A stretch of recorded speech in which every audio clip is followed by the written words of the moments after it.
Hello my dear friend, इस video को last तक ज़रूर देखिएगा।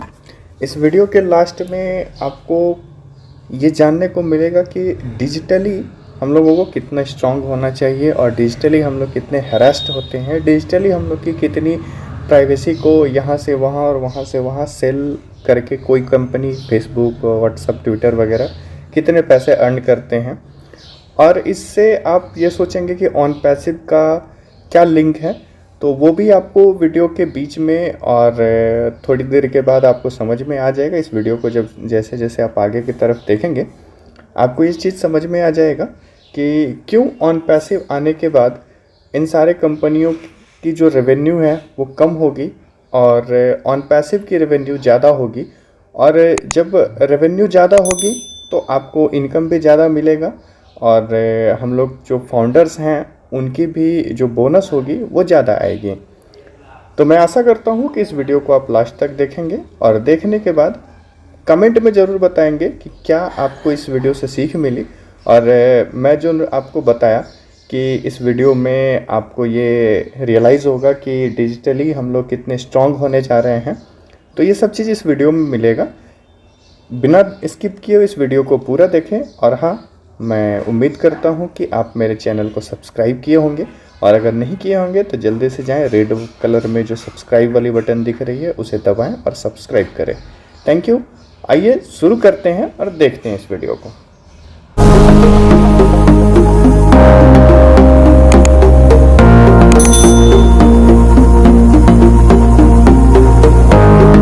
सोचिए, कहने के लिए तो ये कंपनियां मुफ्त में अपनी सेवाएं देती हैं, कोई पैसा नहीं लेती ना तो फेसबुक इस्तेमाल करने के लिए लोगों को पैसे देने होते हैं, फ्री है वो तो। और ना ही व्हाट्सएप या इंस्टाग्राम की सेवाओं के लिए किसी यूजर्स को कोई रकम चुकानी होती है। लेकिन फिर भी ये कंपनियां लाखों करोड़ों रुपए की हैं। फेसबुक कंपनी की नेट वर्थ 280 बिलियन डॉलर, मतलब 21 लाख करोड़ रुपए। सोचिए, 21 लाख करोड़। ये कंपनियां इतना पैसा तब कमा रही हैं जब इनकी सेवाएं फ्री हैं, मुफ्त हैं। आप चाहें तो इसे कुछ और आंकड़ों से समझ सकते हैं। दुनिया में इस समय इंटरनेट इस्तेमाल करने वालों की जो संख्या है, लोगों की संख्या, वो है 466 करोड़। और इन 466 करोड़ लोगों पर मुट्ठी भर टेक्नोलॉजी कंपनियों का व्यापार टिका हुआ है। इस समय दुनिया की 5 बड़ी टेक्नोलॉजी कंपनियां हैं: फेसबुक, Amazon, एप्पल, माइक्रोसॉफ्ट और गूगल। इन 5 कंपनियों की नेटवर्थ जानते हैं आप? 460 लाख करोड़। 460 लाख करोड़। दुनिया में कुल देश हैं 195, जिनमें से 143 देशों की कुल जीडीपी भी इन 5 कंपनियों से कम है। जापान जैसे समृद्ध देश की जीडीपी सिर्फ 371 लाख करोड़ रुपए है और भारत की जीडीपी इन कंपनियों की नेटवर्थ के मुकाबले काफी कम है। अगर सिर्फ भारत की बात करें तो वर्ष 2020 में लोगों ने अपने स्मार्टफोन पर हर दिन 4.5 घंटे से ज्यादा का समय बिताया। हर दिन 4.5 घंटे से ज्यादा का समय बिताया, जबकि वर्ष 2019 में यह समय सिर्फ 3 घंटे था। इसका मतलब यह कि पिछले एक वर्ष में आपने 68 दिन अपने स्मार्टफोन को दिए हैं, 68 डेज। यही नहीं, भारत में ऐप डाउनलोड भी पिछले वर्ष के मुकाबले 30% ज्यादा किए गए हैं। ऐप डाउनलोड के मामले में पूरी दुनिया में भारत दूसरे स्थान पर है और चीन पहले नंबर पर।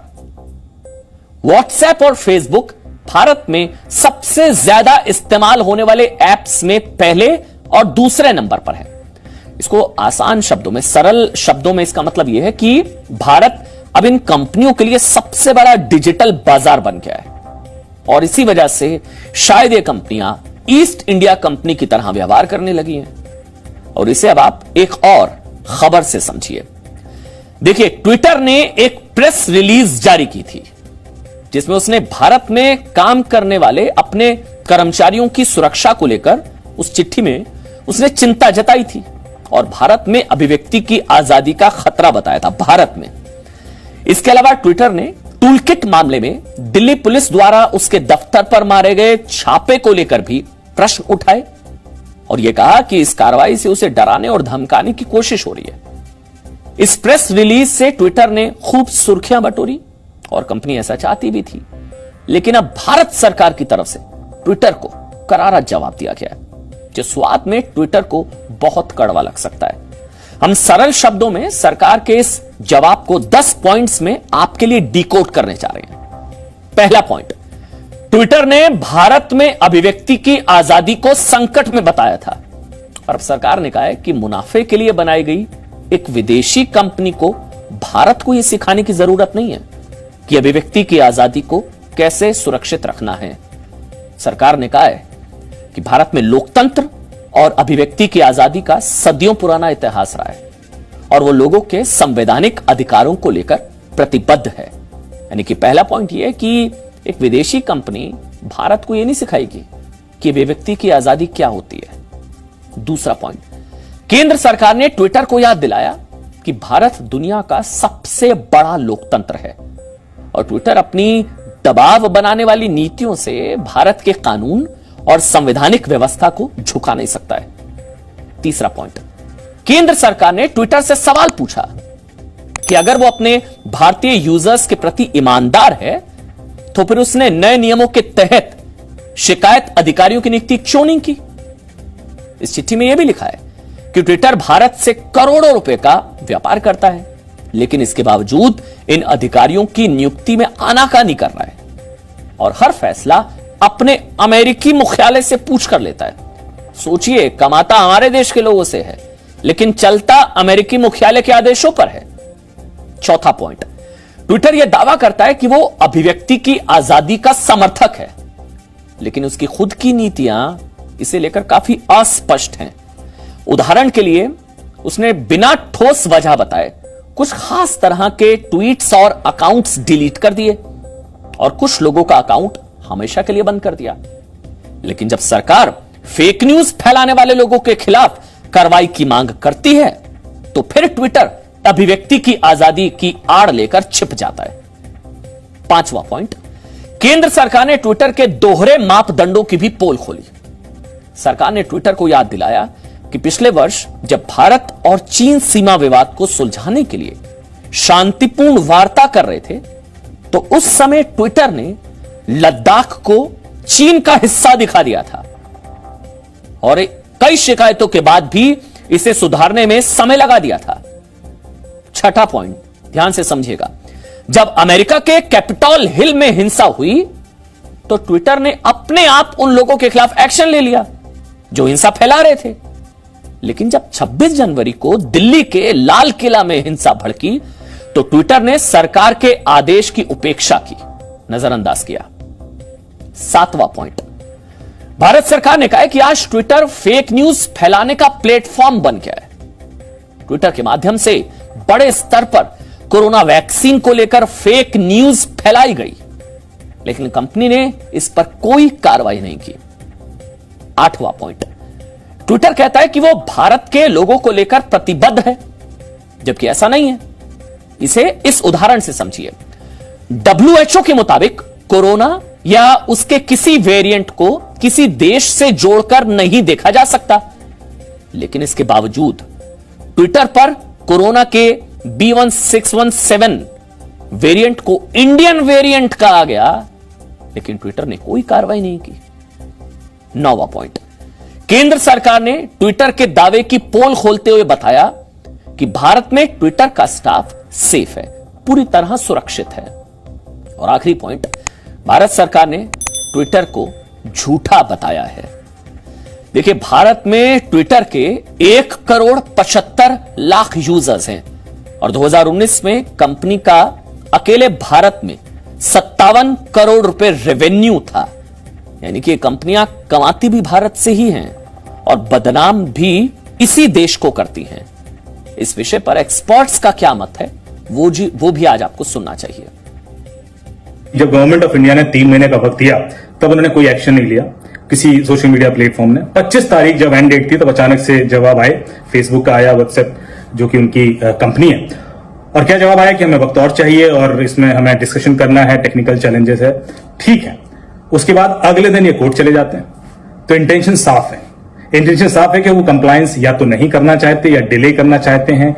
यदि वो कुछ करना चाहते तो कम से कम जो grievance officer, nodal officer, compliance officer तो अपॉइंट कर देते। इसमें क्या प्रॉब्लम है? इसमें कौन सा बहुत बड़ा डिसीजन लेना है? एक स्टेप भी नहीं लेंगे और उसके बाद कोर्ट जाएंगे और किसी और पॉइंट पर जाकर उसको डिले करने की कोशिश करेंगे। मेरे ख्याल से ये बहुत बड़ी प्रॉब्लम है जो विरोधाभास क्रिएट कर रहा है। गवर्नमेंट ऑफ इंडिया की एक्सपेक्टेशन बड़ी सिंपल है। अगर फ्रीडम ऑफ स्पीच या फ्रीडम ऑफ राइट हमारे लिए इंपॉर्टेंट है तो फ्रीडम ऑफ लाइफ भी है। किसी की जान या किसी की जो रेपुटेशन है वो खत्म हो जाती है किसी भी ऐसे कंटेंट के कारण, तो ये हमारा राइट है उसकी सोर्स ऑफ इंफॉर्मेशन पता करना। इतनी सी बात है। इसके अलावा जितने लोग भी कंप्लेंट कर रहे हैं वो कंप्लेंट कहां करें? जब ट्विटर इंडिया को नोटिस दिया जाता है तो उनका एमडी जवाब दे देता है कि ट्विटर का कोई ऑफिस नहीं है या वो तो आपको यूएस भेजना चाहिए, हम तो यहाँ मार्केटिंग ऑफिस चला रहे हैं। तो कोई तो हो कॉन्टेक्ट पॉइंट, कोई तो अथॉरिटी हो, कोई तो रिस्पॉन्सिबिलिटी ले। इतना बड़ा आपका बिजनेस है और आप 3 अपॉइंट नहीं करना चाहते जो रिस्पॉन्सिबल लोग होंगे इस चीज की कम्युनिकेशन करने के लिए, कंप्लायंस ऑफिसर जो प्राइवेसी कम से कम इंश्योर करे। ये जो इंटेंशन पर डाउट है मेरे ख्याल से वो बहुत बड़ा सवाल है। इसका समाधान होना ही होगा, आज नहीं तो कल, चाहे कोर्ट से हो चाहे डायरेक्ट हो। मेरे ख्याल से उस डायरेक्शन में अब कम्युनिकेशन चल पड़ा है और मेरे ख्याल से हमें कोई ना कोई समाधान मिलेगा। Now, this is an attempt by the government to empower citizens, to give them basic rights against these companies in case of any problem. Also, government is also trying to make these companies accountable to follow the law of the land. We have been seeing instances where these companies have been refusing to follow government directives, legal orders, remove content which is fake, which is spreading misinformation. These companies have been manipulating with the content, editing, modifying, getting into a role of moderation, which is not allowed in the case these companies seek protection as intermediaries. आज हम आपको social media से जुड़ी कुछ और बातों के जरिए यह बताना चाहते हैं कि 1 मिनट में 60 सेकंड, 1 मिनट में कैसे सब कुछ बदल सकता है। देखिए, 1 मिनट में YouTube पर 500 घंटे के वीडियो अपलोड हो जाते हैं और यह आंकड़ा पूरी दुनिया का है। 1 मिनट में 500 घंटे के वीडियो अपलोड। ट्विटर पर हर 1 मिनट में 319 नए यूजर अपना अकाउंट बनाते हैं 1 मिनट में। फेसबुक पर हर 1 मिनट में 1.5 लाख मैसेजेस शेयर होते हैं। व्हाट्सएप पर 4 करोड़ से ज्यादा मैसेजेस सिर्फ 60 सेकंड्स 1 मिनट में भेजे जाते हैं। यह संख्या क्षेत्रफल के लिहाज से दुनिया के सबसे बड़े देश कनाडा की कुल आबादी से भी ज्यादा है। कनाडा की कुल आबादी 3.5 करोड़ की है। फेसबुक पर हर मिनट लगभग 1.5 लाख तस्वीरें अपलोड की जाती हैं। हर मिनट कह रहे हैं हम। और हर मिनट दुनिया में 13 लाख लोग वॉइस कॉल करते हैं। 60 सेकंड में 13 लाख लोग वॉइस कॉल करते हैं। इंस्टाग्राम पर हर मिनट में 1,38,000 एडवर्टीजमेंट पर लोग क्लिक करते हैं। लिंक्डइन पर लगभग 70,000 लोग नौकरी के लिए अप्लाई करते हैं 1 मिनट के अंदर 60 सेकंड्स। नेटफ्लिक्स 1 मिनट में करीब 4 लाख घंटे के वीडियो देखे जाते हैं। 4 लाख घंटे के वीडियो 1 मिनट में। जूम ऐप पर हर मिनट 2 लाख लोग वीडियो कॉल करते हैं। सोशल मीडिया की ताकत समझिए आप। और इंस्टाग्राम पर 60 सेकंड में 3,47,222 मतलब 3.5 लाख वीडियो शेयर किए जाते हैं लगभग। अब आप खुद सोचिए सोशल मीडिया कितना शक्तिशाली है। 1 मिनट की ताकत।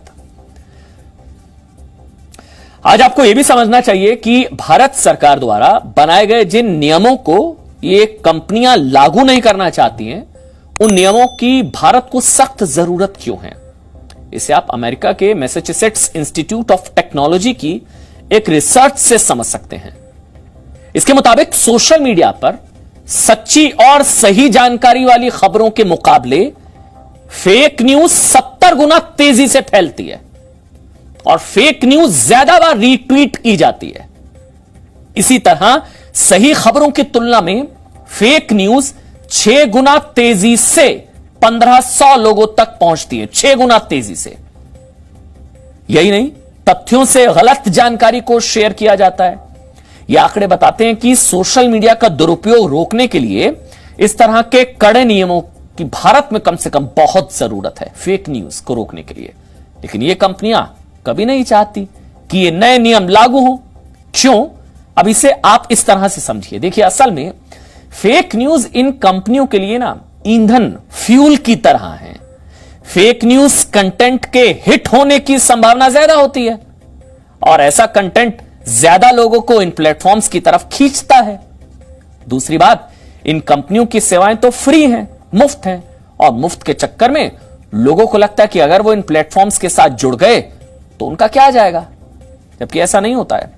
सच्चाई यह है कि जब आप किसी कंपनी की सेवाएं मुफ्त में लेते हैं ना, तो आप खुद उसी कंपनी के एक प्रोडक्ट बन जाते हैं। यानी कि इन कंपनियों के लिए आप एक प्रोडक्ट हैं और ये कंपनियां आपसे जुड़ा डेटा बड़ी बड़ी कंपनियों को बेचती हैं और मुनाफा कमाती हैं। अमेरिका की प्रिंसटन यूनिवर्सिटी के मुताबिक फेक न्यूज का सबसे पसंदीदा माध्यम जानते हैं? फेसबुक है। फेसबुक पर जो लिंक्स शेयर किए जाते हैं ना, उनमें से 6% ही सही वेबसाइट्स पर लेकर जाते हैं, सिर्फ 6%, जबकि 15% गलत वेबसाइट्स पर लेकर जाते हैं और इससे लोगों को आर्थिक नुकसान भी होता है। इन लिंक्स के माध्यम से अक्सर साइबर अपराधी लोगों के बैंक अकाउंट से उनकी जमा पूंजी निकाल लेते हैं। आप लिंक पर आगे बढ़ जाते हैं, अकाउंट में मैसेज आ जाता है। आज आपको यह जानकर भी आश्चर्य होगा कि फेसबुक पर यूजर्स जहां सही खबरों पर औसतन 42 सेकंड तक नजर रखते हैं ना, कि सही खबर 42 सेकंड, फेक न्यूज पर औसतन 64 सेकंड तक नजरें रहती हैं। कहने का मतलब यह कि अगर फेक न्यूज की दुकान बंद हो गई तो इन कंपनियों की नोट छापने की मशीन भी बंद हो जाएगी। और यही आज का सबसे बड़ा कटु सत्य है और इसलिए इन कंपनियों को नए नियमों से इतनी ज्यादा परेशानी हो रही है। Presenting